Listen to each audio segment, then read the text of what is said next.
Hola amigas y amigos, qué gusto tenerlos en este nuevo video donde vamos a comentar las recientes novedades que han estremecido al panorama de la música regional mexicana. Hoy nos enfocaremos en lo que se ha dicho sobre la salud de Lupe Esparza, el emblemático vocalista del legendario grupo Bronco, quien a sus 70 años ha despertado gran inquietud entre sus seguidores. En esta entrega abordaremos a fondo cada detalle de este tema que ha encendido las alarmas, especialmente luego de que su esposa decidiera hablar por primera vez entre lágrimas, revelando una noticia que nadie quería confirmar. Ella expuso verdades impactantes y mencionó aspectos poco conocidos de la historia personal de Lupe, aspectos que durante muchos años se mantuvieron en absoluto hermetismo. Antes de continuar, te invitamos a que te suscribas al canal y actives la campanita de notificaciones para que no te pierdas ninguno de nuestros contenidos exclusivos.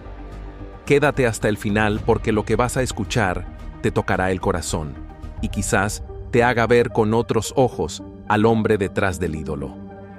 En una región árida del estado de Durango, México, en una pequeña localidad conocida como Emergido Galeano, vio la luz por primera vez José Guadalupe Esparza Jiménez, el 12 de octubre del año 1954. Ese niño, que más tarde sería conocido sencillamente como Lupe Esparza, nació en un entorno modesto, en un rincón donde el progreso tecnológico apenas se asomaba. La niñez de Lupe transcurrió entre carencias materiales en un poblado sin energía eléctrica y con un acceso muy limitado al agua potable. En aquel sitio, la vida transcurría de forma austera, con viviendas modestas construidas con materiales de la zona, y donde la mayoría de las familias vivían de lo que la tierra les ofrecía, principalmente mediante la agricultura y la cría de animales. Pese a las adversidades, fue justo en ese contexto sencillo donde germinaron los primeros indicios del amor por la música en el alma del joven Lupe. Las festividades familiares y los eventos del pueblo estaban siempre acompañados de música típica mexicana. En esos momentos, los ojos del pequeño Guadalupe se iluminaban con un brillo especial que no pasaba desapercibido. Su padre, hombre atento y sensible, no tardó en captar la fascinación que la música provocaba en su hijo. A pesar de contar con pocos recursos, se convirtió en el primer impulsor de su talento. Fue él quien le entregó su primer instrumento y le enseñó los acordes básicos que, con el tiempo, se transformarían en melodías capaces de conmover multitudes. No obstante, la vida en Emergido Galeano ofrecía escasas perspectivas para quienes buscaban avanzar. Fue así como en 1962, cuando Lupe apenas tenía 8 años, la familia Esparza tomó una decisión determinante: dejar su lugar de origen para establecerse en Apodaca, Nuevo León. Este cambio no representó solamente un desplazamiento geográfico, sino también una apuesta por un futuro más prometedor.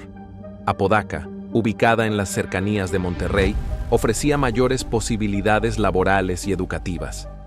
Y aunque en ese momento nadie lo imaginaba, también sería el lugar donde florecería el talento artístico de Lupe. Los primeros tiempos en su nuevo hogar no fueron sencillos. Como cualquier niño en esas circunstancias, Lupe debió adaptarse, conocer nuevas personas, integrarse a una comunidad desconocida y continuar sus estudios. Pero a pesar del cambio, hubo algo que nunca dejó de acompañarlo: su pasión por la música. En lugar de jugar como los demás niños, él aprovechaba su tiempo libre para practicar, aprender nuevas canciones y alimentar sueños que, aunque distantes, comenzaban a tomar forma en su imaginación. Nadie podía prever que aquel chico proveniente de un pequeño pueblo de Durango, criado en medio de escasez y con el corazón lleno de ritmo, se transformaría en una de las figuras más queridas y respetadas dentro del universo musical mexicano. Y es que desde muy joven, Lupe mostró una entrega total por su vocación, impulsado por esos valores adquiridos en una infancia difícil pero plena de enseñanzas que marcaron profundamente su esencia. ¿Tú sabías que Lupe nació en un lugar sin luz ni agua? Cuéntanos en los comentarios si alguna vez imaginaste ese origen tan humilde. Y si quieres que sigamos explorando historias como esta, dale like al video y compártelo con alguien que también admire al líder de Bronco. Muy pronto te contaremos cómo fueron los primeros pasos de Lupe en el mundo artístico, los obstáculos que enfrentó para hacerse escuchar y cómo su familia jugó un papel fundamental en cada etapa de su desarrollo personal y profesional. Así que quédate con nosotros, porque lo que sigue es aún más emotivo y revelador. ¿Te has preguntado qué estarías dispuesto a sacrificar por alcanzar tus sueños? Esa es una de las preguntas que Lupe se hizo una y otra vez mientras trabajaba incansablemente para abrirse camino en una industria tan difícil como la musical. Pero lo que jamás perdió fue la esperanza. Más adelante, hablaremos de los momentos que marcaron su carrera, los sacrificios personales que tuvo que hacer y por qué hoy, a sus 70 años, su estado de salud ha preocupado tanto a quienes lo siguen desde hace décadas. Así que no te vayas. Este es solo el comienzo de una historia que merece ser contada con el respeto y la admiración que Lupe Esparza se ha ganado con sudor, talento y una inmensa humildad.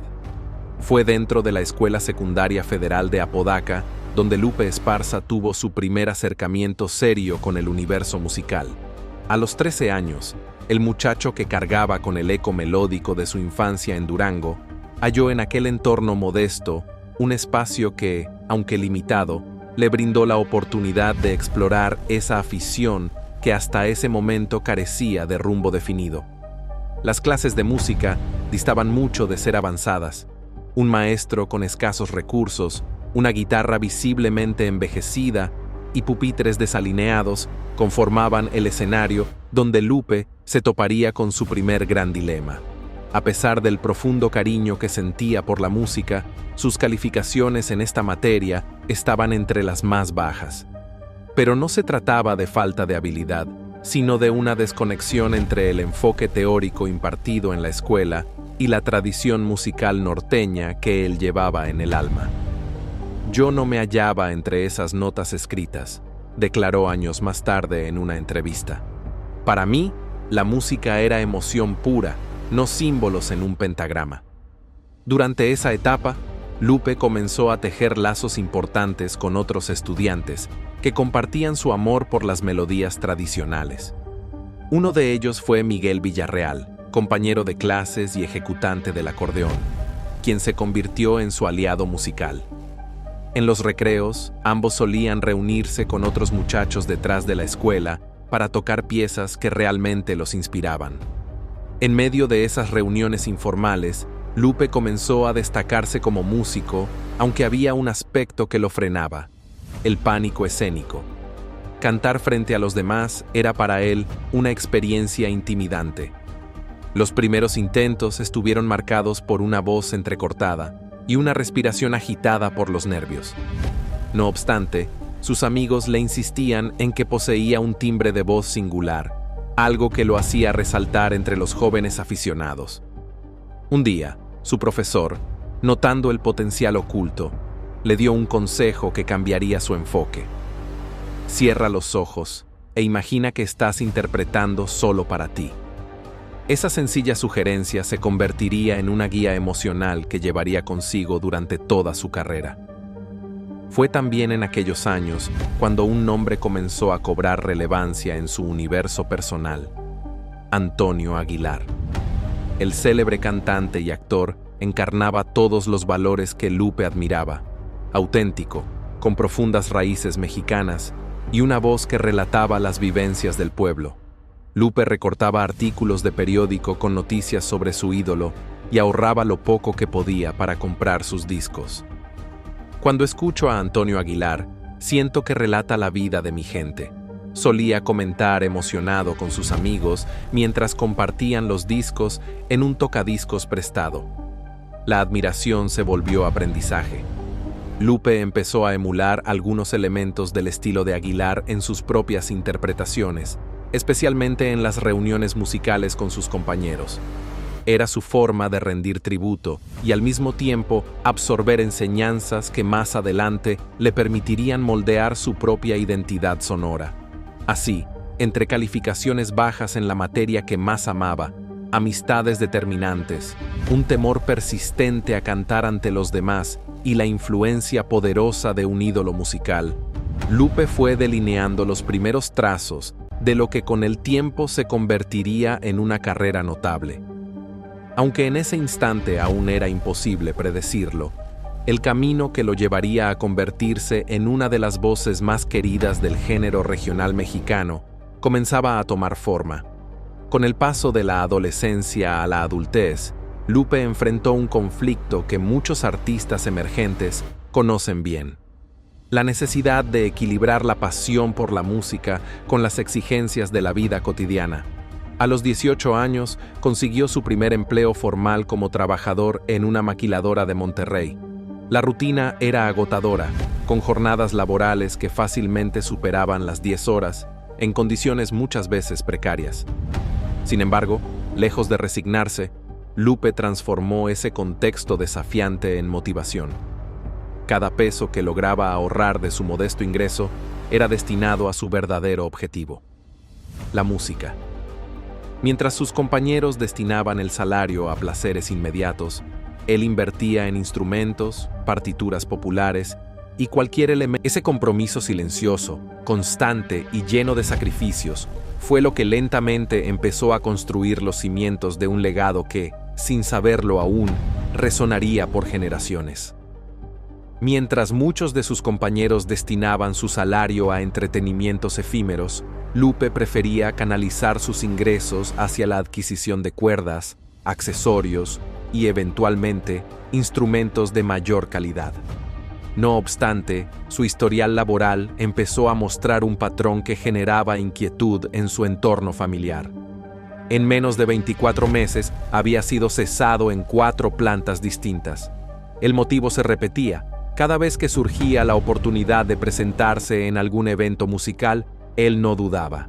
Su prioridad era la música. Las ausencias sin justificar, los atrasos y los constantes intentos de intercambiar turnos con compañeros terminaron por costarle la estabilidad económica en más de una ocasión.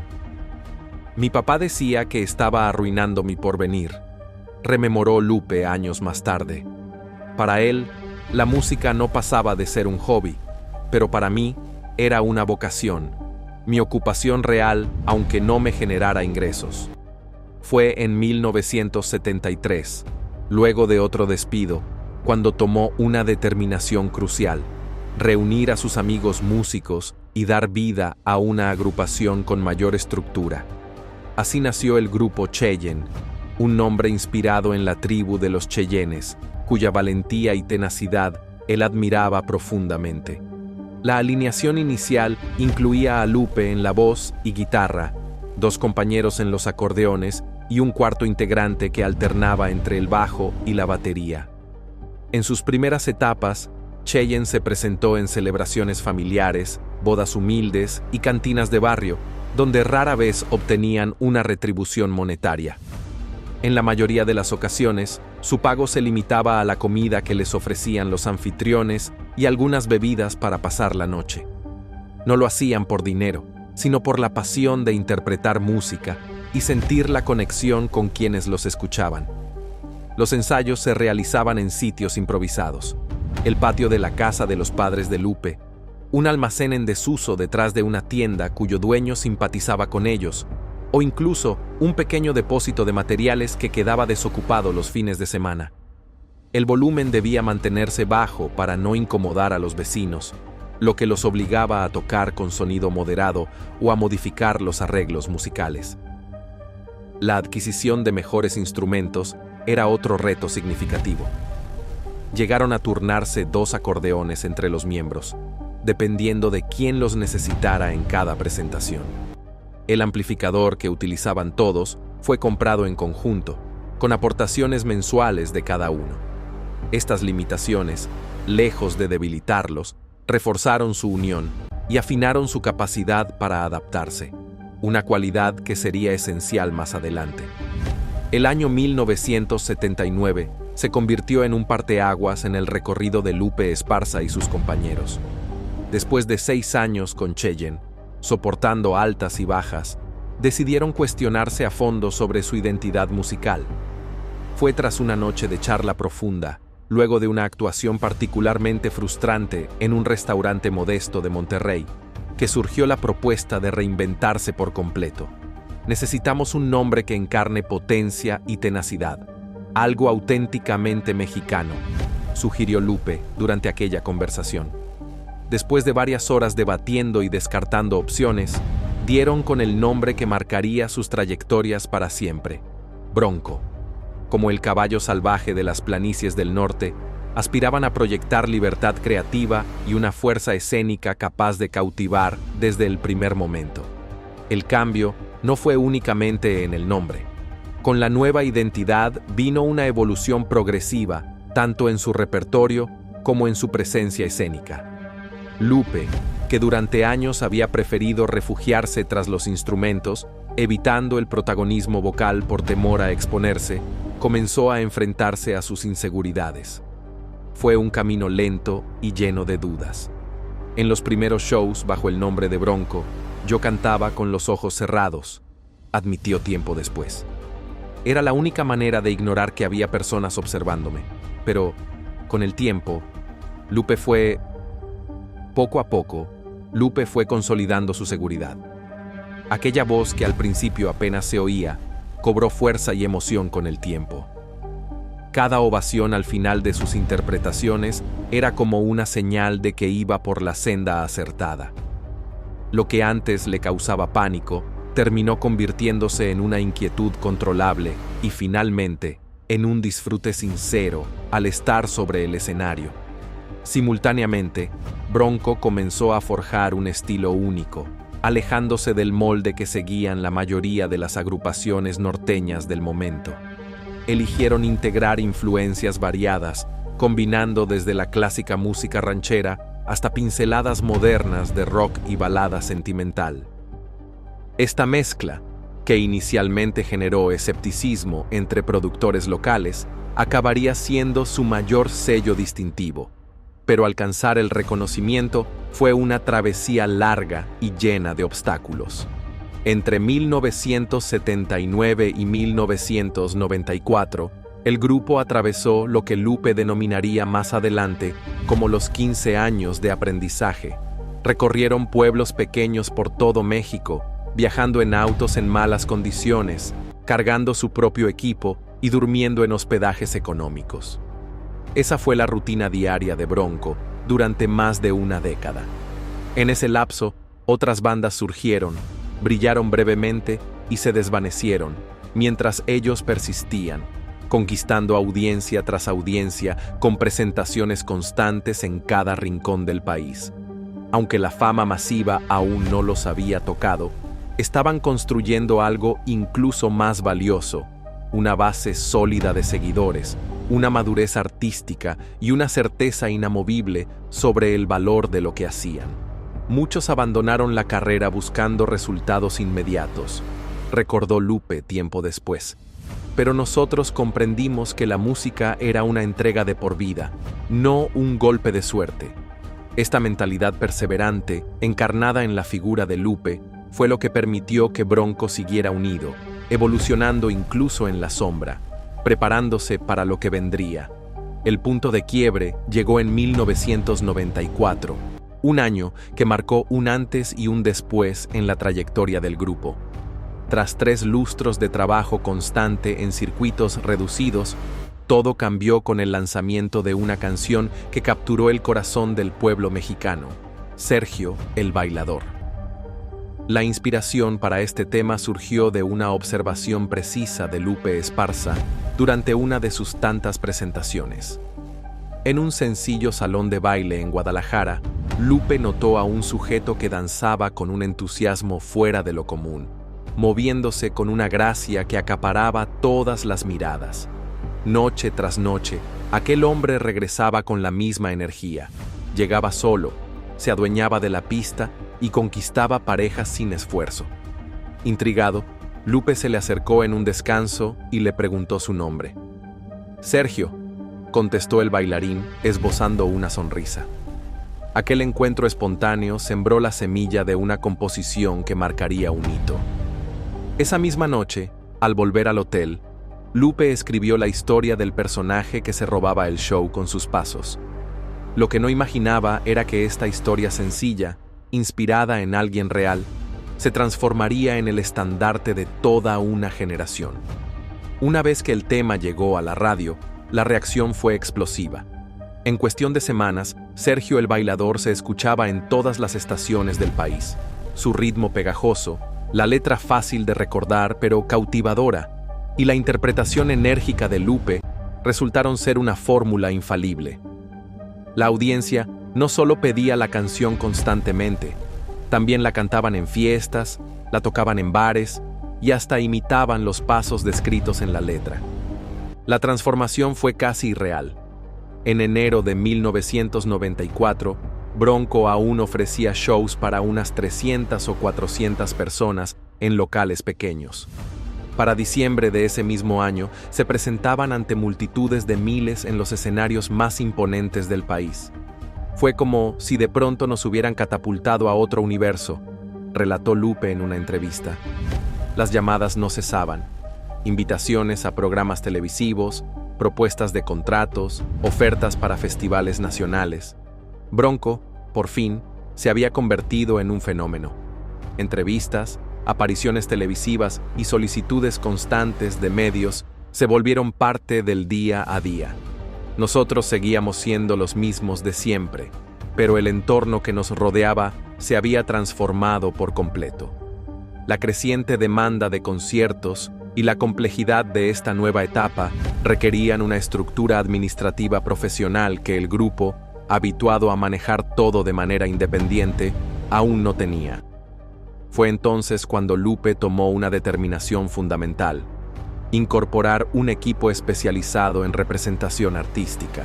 La responsabilidad recayó en Representaciones Artísticas Apodaca, una compañía emergente pero con gran proyección, que vislumbró en Bronco un potencial mucho mayor del que hasta ese momento se había manifestado. Con esta nueva administración llegaron acuerdos más beneficiosos, una agenda sistematizada de compromisos y, finalmente, condiciones laborales más justas.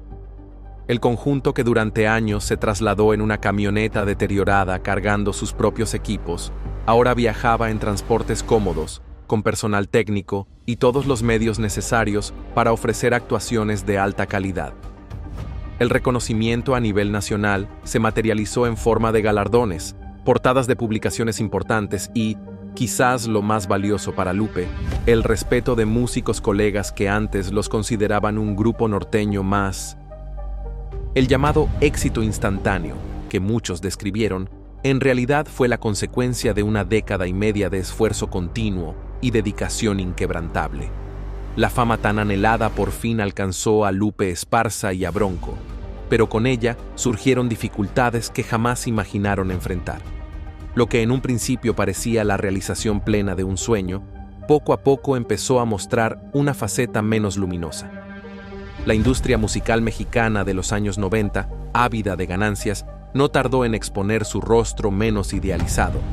La agencia Representaciones Artísticas Apodaca, inicialmente vista como una aliada, comenzó a ejercer un control cada vez más estricto sobre todos los aspectos del rumbo del grupo. Lo que empezó como sugerencias sobre el repertorio musical, pronto se convirtió en órdenes sobre su imagen pública, su conducta y hasta cuestiones personales de los integrantes. De pronto ya no éramos dueños de nuestra propia historia, confesaría Lupe años después. Incluso alteraron mi fecha de nacimiento en los materiales de promoción para hacerme parecer más joven. Inventaron versiones falsas sobre nuestros orígenes que nunca sucedieron. Esta manipulación mediática alcanzó su clímax durante un episodio que debió haber sido exclusivamente de celebración.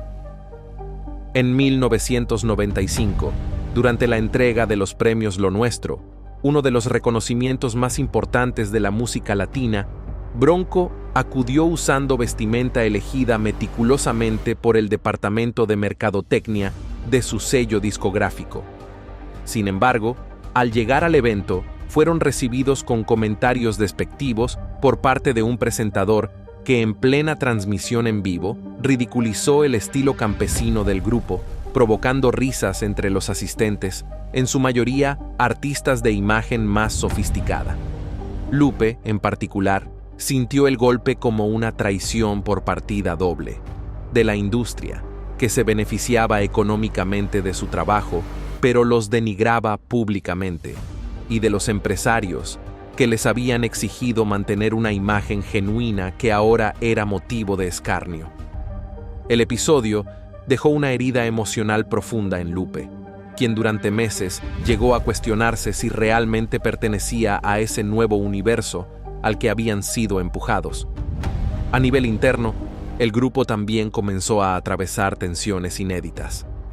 El dinero, que ahora fluía en cantidades inimaginables años atrás, puso sobre la mesa temas delicados sobre la repartición de ganancias y el reconocimiento del aporte creativo de cada miembro. Lupe, al ser el autor principal de las canciones y la voz del grupo, ocupaba una posición central, lo que generó malestar entre algunos compañeros que sentían que sus contribuciones no estaban siendo valoradas como merecían, ni por los medios ni en los acuerdos contractuales. Empezamos como camaradas compartiendo un sándwich en una camioneta vieja, y de pronto estábamos debatiendo sobre porcentajes y derechos de autor con abogados, expresó Lupe con pesar en una entrevista poco frecuente sobre esa época. Sembraban sospechas y suspicacias. Frases como «Lupe está consiguiendo beneficios adicionales por su cuenta» o «los demás creen que tú estás recibiendo menos de lo que mereces» se volvieron habituales, creando una atmósfera de recelo que amenazaba con quebrar la unidad del grupo. El plan era evidente, aunque los integrantes solo lo entenderían plenamente tiempo después. Un colectivo unido representaba mayor capacidad de negociación, mientras que una banda fracturada resultaba más fácil de manipular y explotar. Esta táctica casi desemboca en la disolución anticipada de Bronco cuando, en 1996, las tensiones se volvieron insoportables tras una serie de presentaciones especialmente lucrativas en Texas, donde la distribución del dinero desencadenó discusiones intensas. Ese año marcó el principio del ocaso para la formación original que había conquistado los escenarios de todo México. Luego de los conflictos que estallaron durante la gira por Estados Unidos, la tensión escaló hasta un punto irreconciliable. En una acalorada reunión llevada a cabo en un hotel de Monterrey, se dijeron palabras que nunca se olvidarían, y la hermandad de décadas pareció desmoronarse en cuestión de horas. Al concluir aquel encuentro, la decisión estaba tomada. La agrupación se disolvería formalmente. La noticia tomó por sorpresa a los admiradores, quienes no podían comprender cómo, justo en el pico del éxito, con sus temas dominando las listas de popularidad y presentaciones llenas en todo el país, el grupo estaba colapsando internamente. Fue como presenciar una boda que se rompe mientras los asistentes solo perciben la celebración, reflexionó Lupe tiempo después. Exteriormente había aplausos, reconocimientos y logros. Por dentro, ya no podían cruzarse miradas sin experimentar molestia. A pesar del anuncio de separación, los compromisos adquiridos con anterioridad obligaban al grupo a cumplir con una serie de espectáculos programados hasta 1997. Así nació la gira de despedida, un recorrido musical que abarcaría todo México y Estados Unidos y que se prolongaría por más de un año. Lo que debió ser una conmemoración de su carrera se convirtió en un doloroso ejercicio de profesionalismo. En el escenario, la armonía musical aún era palpable. Los éxitos eran interpretados con perfección, pero tras bambalinas la fraternidad se había transformado en distancia. Dormían en hoteles distintos, viajaban por separado y apenas cruzaban palabras. Mientras tanto, los seguidores, sin conocimiento de esta amarga realidad, abarrotaban los recintos deseosos de vivir una última experiencia con su agrupación predilecta. Sin embargo, el golpe más impactante aún estaba por llegar. Al finalizar la gira, Lupe Esparza descubrió una verdad devastadora. No era el propietario legal del nombre Bronco. Años atrás, Al firmar un contrato sin la orientación de expertos legales, había cedido los derechos de la marca a la disquera y a sus representantes. Aquella denominación que él mismo había ayudado a construir y llevar al estrellato ya no le pertenecía oficialmente. Fue en ese contexto que, en 1998,